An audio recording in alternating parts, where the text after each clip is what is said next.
Hello bachcho, let's read the question. So the question over here says, write notes on the following. How are clouds formed and precipitation occurs? Biological and chemical withering.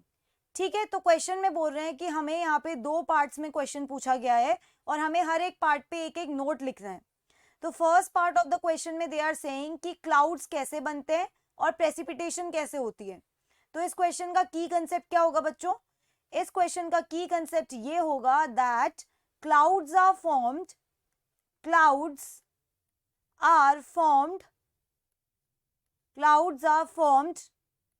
due to condensation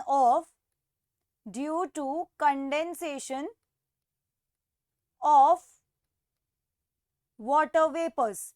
ठीक है, atmosphere में जो water vapours हैं उनके condensation की वजह से clouds बनते हैं और जब ये क्लाउड्स हैवी हो जाते हैं तो प्रेसिपिटेशन होती है. ओके, तो अब अगर हम इसे समझना चाहे इस प्रोसेस को, वी सी दैट कि सन की हीटिंग की वजह से क्या होता है. सन की हीटिंग की वजह से ये जो वाटर बॉडी है, ठीक है, ये क्या है यहाँ पर वाटर बॉडी. सन की हीटिंग की वजह से इन वाटर बॉडीज में से क्या रिलीज होता है? इन वाटर बॉडीज में से इवेपोरेशन के प्रोसेस के थ्रू वाटर वेपर्स रिलीज होते हैं एटमॉस्फेयर में. तो ये क्या हो रहा है? इवेपोरेशन.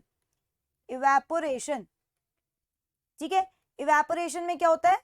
इवेपोरेशन में वाटर बॉडीज की हीटिंग की वजह से वाटर वेपर्स एटमॉस्फेयर में जाते हैं. जब ये वाटर वेपर्स एटमॉस्फेयर में जाते हैं तो क्या होता है? ये वाटर वेपर्स किसी डस्ट पार्टिकल्स के अराउंड कंडेंस करने लगते हैं और इस प्रोसेस को हम क्या कहते हैं? कंडेंसेशन. वाटर वेपर्स ने क्या किया? डस्ट पार्टिकल्स के अराउंड कंडेंस कर गए और क्या बना दिए? Water droplets. ये वाटर ड्रॉपलेट्स क्या करते हैं? फ्यूज कर जाते हैं. ठीक है, वाटर ड्रॉपलेट्स क्या कर रहे हैं? वाटर ड्रॉपलेट्स फ्यूज कर रहे हैं और वाटर ड्रॉपलेट्स फ्यूज करके क्या बनाते हैं? क्लाउड्स बनाते हैं. क्लाउड्स. और जब ये क्लाउड्स में आप कह सकते हो वाटर ड्रॉपलेट्स का अमाउंट बहुत ज्यादा हो जाता है तो ये क्लाउड्स क्या हो जाते हैं? हैवी हो जाते हैं और फिर इन क्लाउड से क्या होती है? प्रेसिपिटेशन. Okay, precipitation. तो हमने देखा कि सन की हीटिंग की वजह से पहले वाटर बॉडी हीट अप हुई. वाटर बॉडी के हीट होने की वजह से वाटर बॉडी के अंदर जो वाटर प्रेजेंट है वो वाटर वेपर के फॉर्म में इवेपोरेट हो गया. इवेपोरेट होने के बाद क्या हुआ? ये जो वाटर वेपर इवेपोरेट हो रखा है ये वाटर ड्रॉपलेट्स में बदल जाते हैं. कैसे? Due to the process of condensation. Water droplets आपस में फ्यूज करके क्लाउड्स बनाते हैं और क्लाउड्स जब हेवी हो जाते हैं तो प्रेसिपिटेशन होती है. ठीक है, तो हमने देखा यहाँ पे बेसिकली 3 स्टेप्स इन्वॉल्व है. कौन कौन से स्टेप्स हैं वो? सबसे पहला स्टेप है इवेपोरेशन, उसके बाद है कंडेंसेशन, उसके बाद है प्रेसिपिटेशन. राइट, अब हम यहाँ पे इसको एन्यूमरेट कर लेते हैं स्टेप्स को. सबसे पहला स्टेप क्या है? सबसे पहला स्टेप है due to heating of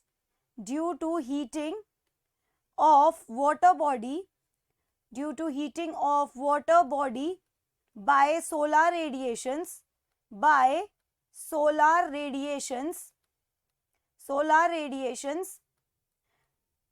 water bodies release water vapor or we can write water evaporates.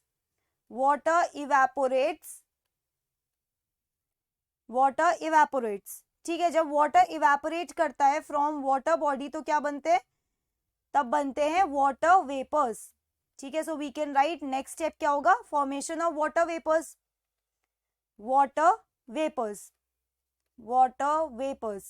अब ये जो वाटर वेपर्स है ये एटमॉस्फेयर में जाके क्या करेंगे? They will condense. तो नेक्स्ट स्टेप यहाँ पे होगा condensation of water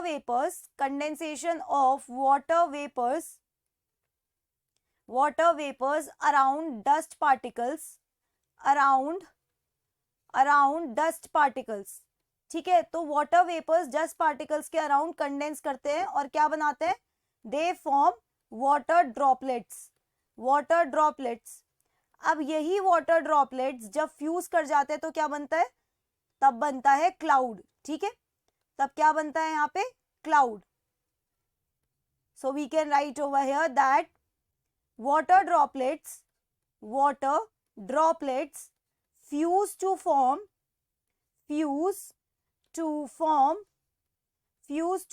clouds, and when clouds get heavy,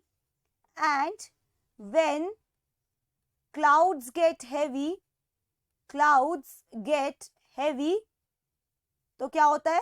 तब होता है प्रेसिपिटेशन। तो ये पूरा प्रोसेस है कि कैसे क्लाउड्स बनते हैं और प्रेसिपिटेशन होता है। Next part of the question में हमसे क्या पूछा गया है? Next part of the question में पूछ रहे हैं about biological and chemical withering. ठीक है, तो की कंसेप्ट क्या है इस क्वेश्चन का बच्चों? की कंसेप्ट है यहाँ पे biological and chemical withering. Biological and chemical withering. Withering का मतलब होता है रॉक्स को स्मॉल फाइन पार्टिकल्स में तोड़ना। ठीक है, अब इस प्रोसेस में जब कोई बायोलॉजिकल एजेंट इन्वॉल्व हो तो उसे क्या कहते हैं हम? Biological withering. और जब यहाँ पे किसी केमिकल रिएक्शन की वजह से रॉक्स का ब्रेकडाउन हो तो उसे क्या कहते हैं हम? तो उसे हम कहते हैं chemical weathering. So we can write over here when a biological agent मतलब living organism, when a biological agent, that is living organism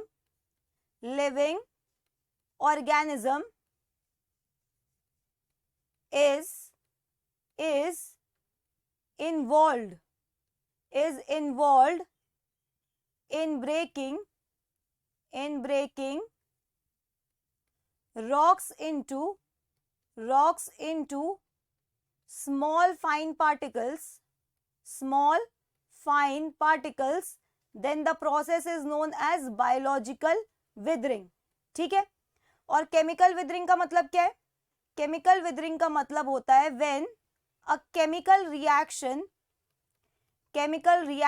example oxidation reduction reaction, oxidation and reduction,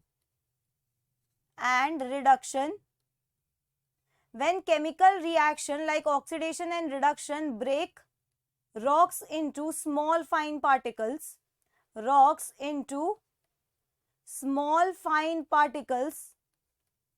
then the process is known as chemical withering। ठीक है, तो यहाँ पर ऐसे कौन से organism है जो बायोलॉजिकल विदरिंग करा सकते हैं? यहाँ पे लाइकेंस है, लाइकेंस एंड मॉस। ठीक है, लाइकेंस एंड मॉस। अब ये लाइकेंस क्या होता है? Lichen is a symbiotic association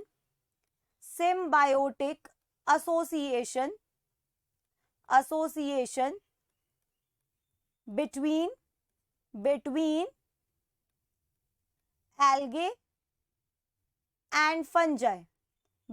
algae and fungi, ठीक है। और मॉस क्या है? मॉस आर ब्रायोफाइट्स, मतलब प्लांट्स है। तो लाइकेंस एंड मॉस क्या करते हैं? ये रॉक के सरफेस पे ग्रो करते हैं। ठीक है, lichens and moss grow on the surface of rocks, and release certain substances, ठीक है।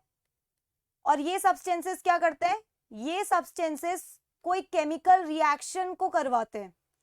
Okay, so we can write over here that lichens and moss grow on the surface of rocks and release certain substances।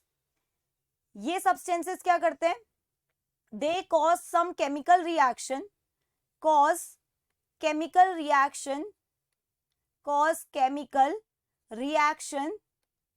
to break rocks into small fine particles, small particles। तो हमने यहाँ पे देखा lichens and moss की वजह से rocks को छोटे छोटे पार्टिकल्स में तोड़ दिया गया। तो लाइकेंस एंड मॉस क्या है, बायोलॉजिकल एजेंट, तो ये बायोलॉजिकल विदरिंग होनी चाहिए। लेकिन लाइकेंस एंड मॉस ने कुछ सब्सटेंसेस को रिलीज करा जिनकी वजह से केमिकल रिएक्शन हुआ, तो ये केमिकल विदरिंग भी है। So we can write over here that they are responsible for biological as well as chemical withering.